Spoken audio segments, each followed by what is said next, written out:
ഇന്ന് നാം സംസാരിക്കുന്നത് വേണം ദേശീയ തലത്തിൽ ഒരു ഇടതുപക്ഷ ജനാധിപത്യ മുന്നണി എന്ന വിഷയം. ഒരുപക്ഷെ ഇത്തരമൊരു ആശയം കമ്മ്യൂണിസ്റ്റ് പാർട്ടികളെ വിപുലീകരിക്കാത്തതിൻ്റെ പ്രധാനപ്പെട്ട കാരണം കോൺഗ്രസിൽ അവരർപ്പിച്ച പ്രതീക്ഷയാണെന്ന് എനിക്ക് പലപ്പോഴും തോന്നിയിട്ടുണ്ട്. കോൺഗ്രസ് ഒരു മതേതര ബദലായി ശക്തിപ്പെടും എന്ന ഒരു പ്രത്യാശ അവർ പുലർത്തിയതായിട്ട് എനിക്ക് പലപ്പോഴും തോന്നിയിട്ടുണ്ട്. പക്ഷേ കഴിഞ്ഞ കുറേ വർഷങ്ങളായിട്ട് പ്രത്യാശയോട് നീതി പുലർത്തുന്ന യാതൊരു കാര്യങ്ങളും കോൺഗ്രസിൻ്റെ ഭാഗത്തു നിന്നോ നമ്മുടെ ദേശീയ തലത്തിൽ ഉള്ള ജനങ്ങളുടെ ഭാഗത്തു നിന്നോ ഉണ്ടായിട്ടില്ലെന്ന് നമുക്ക് കാണാം. കോൺഗ്രസ് അനുദിനം ഉപ്പ് വെച്ച കലം പോലെ ദുർബലമായിക്കൊണ്ടിരിക്കുകയാണ്.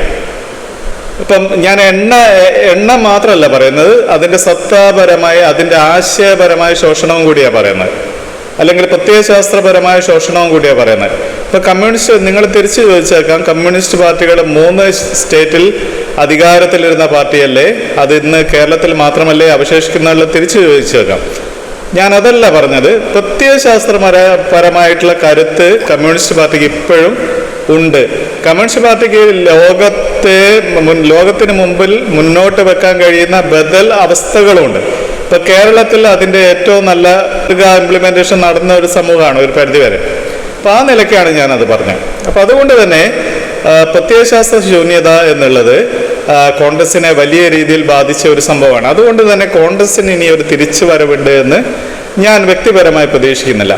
അപ്പോൾ ആ ഒരു ആബ്സെൻസ് അല്ലെങ്കിൽ ആ ഒരു അനുദിനം ദുർബലമായി കൊണ്ടിരിക്കുന്ന ആ ഒരു സെറ്റപ്പിൽ പ്രതീക്ഷ അർപ്പിക്കുന്നതിലുള്ള മൗഢ്യത്തെ അല്ലെ വിഡ്ഢിത്തത്തെ കുറിച്ചാണ് ഞാൻ പറയുന്നത്. അപ്പം അതുകൊണ്ട് തന്നെ ദേശീയ തലത്തിൽ ഒരു ഇടതുപക്ഷ ജനാധിപത്യ മുന്നണി വികസിപ്പിക്കാനുള്ള സാധ്യതയുണ്ട്.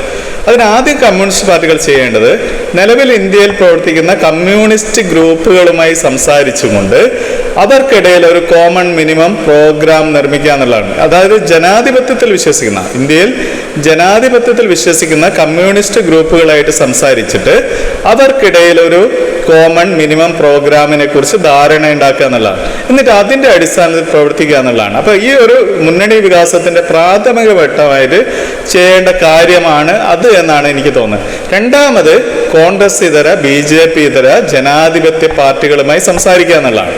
അപ്പോൾ അത്തരം മാതൃകകൾ നമ്മൾ മുമ്പും ചെയ്തിട്ടുണ്ട്. ഇപ്പം കോൺഗ്രസ് ഉൾപ്പെടെയാണ് UPA സർക്കാരെങ്കിലും അന്ന് ഇടതുപക്ഷ പാർട്ടികൾക്ക് വലിയ രീതിയിലുള്ള പ്രാതിനിധ്യം പാർലമെന്റിൽ ഉണ്ടായിരുന്നു. ആ പ്രാതിനിധ്യം സത്യത്തിൽ UPA ഗവൺമെന്റിനെ നയരൂപീകരണത്തിൽ വലിയ രീതിയിൽ സ്വാധീനിച്ചിട്ടുണ്ട്.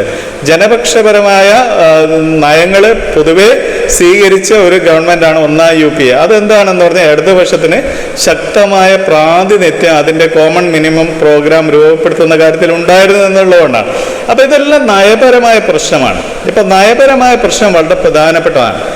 രാഷ്ട്രീയ രംഗത്തെ സംബന്ധിച്ചിടത്തോളം നയപരമായിട്ടുള്ള കാമ്പ് എന്നുള്ളത് അത്യധികം കാര്യമാണ്. അതുകൊണ്ടാണ് ഞാൻ പറയുന്നത് നമ്മൾ ദേശീയ തലത്തിലൊരു ഇടതുപക്ഷ ജനാധിപത്യ മുന്നണി രൂപീകരിക്കണം എന്നുള്ളത്. ഇപ്പം കഴിഞ്ഞ മാസം ഒരൊറ്റ മാസത്തിനിടയിൽ ദേശീയ തലത്തിൽ കോൺഗ്രസിൽ നിന്ന് BJP ചേർന്ന നേതാക്കളുടെ എണ്ണം, അത് MP-മാരായിക്കോട്ടെ MLA-മാരായിക്കോട്ടെ, വലിയ അളവാണ്, വലിയ ഗണ്യമായ അളവാണ് ഇങ്ങനെ ചേർന്നുകൊണ്ടിരിക്കുന്നത്.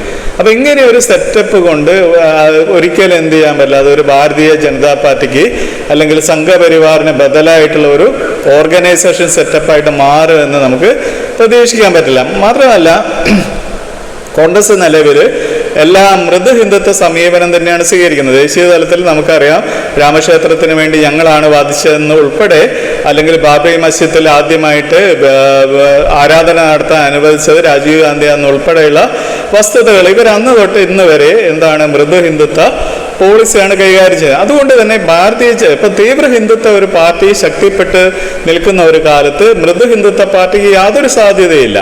അപ്പോൾ അതുകൊണ്ട് തന്നെ കോൺഗ്രസ് എന്നുള്ള ഒരു പ്രസ്ഥാനത്തിൻ്റെ ആ ഒരു വലതുപക്ഷ സ്പേസ് എന്നുള്ളത് ഇന്ത്യയിൽ മെല്ലെ മെല്ലെ ചുരുങ്ങിക്കൊണ്ടിരിക്കുകയാണ്. കാരണം തീവ്ര വലതുപക്ഷ കക്ഷി ഇവിടെ ശക്തിപ്പെട്ട് നിൽക്കുന്നതുകൊണ്ട് ഇവിടെയുള്ള ചെറിയ വലതുപക്ഷ സ്പേസിന് യാതൊരു സാധ്യതയില്ല.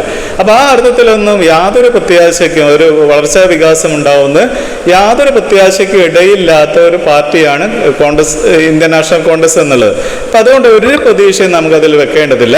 സത്യത്തിൽ ചെയ്യേണ്ടത് ഇടതുപക്ഷ ജനാധിപത്യ മുന്നണി കേരള മാതൃക ദേശീയ തലത്തിലേക്ക് വ്യാപിപ്പിക്കാനുള്ള പദ്ധതി എടുക്കുക എന്നുള്ളതാണ്.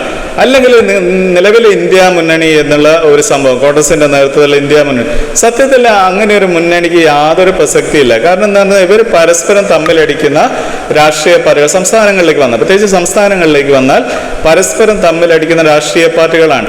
ഇങ്ങനെ പരസ്പരം തമ്മിലടിക്കുന്ന രാഷ്ട്രീയ പാർട്ടികൾക്ക് ദേശീയ തലത്തിൽ ഒന്നിച്ച് നിൽക്കാൻ കഴിയില്ല. അത് പ്രകടമാണ്. അത് നയപരമായ വളരെ കോൺഫ്ലിക്റ്റുകൾ ഈ പാർട്ടികൾക്കിടയിലുണ്ട്, രാഷ്ട്രീയപരമായ കോൺഫ്ലിക്റ്റുകളുണ്ട്. അതുകൊണ്ട് തന്നെ ദേശീയ തലത്തിൽ ഇവർക്ക് ഒരൊറ്റ ഇന്ത്യ മുന്നണി എന്നുള്ളത് നിൽക്കാൻ പറ്റില്ല. അതാണ് ഇന്ത്യ മുന്നണിയുടെ ദുർബലാവസ്ഥ എന്നുള്ളത്. നമുക്കൊരിക്കലും അത്തരം ഒരു മുന്നണി കൊണ്ട് ഭാരതീയ ജനതാ പാർട്ടിയെ എതിർക്കാൻ കഴിയില്ല. അപ്പം ചെയ്യേണ്ടത് ഇടതുപക്ഷ ജനാധിപത്യ ബ്ലോക്കിനെ ശക്തിപ്പെടുത്തുക. ഒരുപക്ഷെ ഒരു 10 കൊല്ലം എടുക്കുകയായിരിക്കും അതൊരു നല്ല രൂപത്തിൽ വളർന്ന് വികസിക്കാൻ. അതുവരെ നമ്മൾ കാത്തിരിക്കുക. അതിൻ്റെ എല്ലാ മൈക്രോ ലെവൽ ഘടകങ്ങളെയും പരിഗണിച്ചുകൊണ്ട് ഞാൻ നേരത്തെ പറഞ്ഞ പോലെ കമ്മ്യൂണിസ്റ്റ് പാർട്ടികൾക്കിടയിൽ ഒരു കോമൺ മിനിമം പ്രോഗ്രാം ഉണ്ടാകുക, അതേപോലെ തന്നെ മറ്റ് ജനാധിപത്യ പാർട്ടികളായിട്ട് സംസാരിച്ച് ഒരു കോമൺ പ്ലാറ്റ്ഫോം രൂപീകരിക്കുക എന്നുള്ളതാണ് ഇന്നത്തെ ഇന്ത്യൻ സാഹചര്യത്തിൽ ഏറ്റവും കരണീയമായിട്ടുള്ളതെന്നാണ് ഞാൻ വിശ്വസിക്കുന്നത്. ഓക്കെ.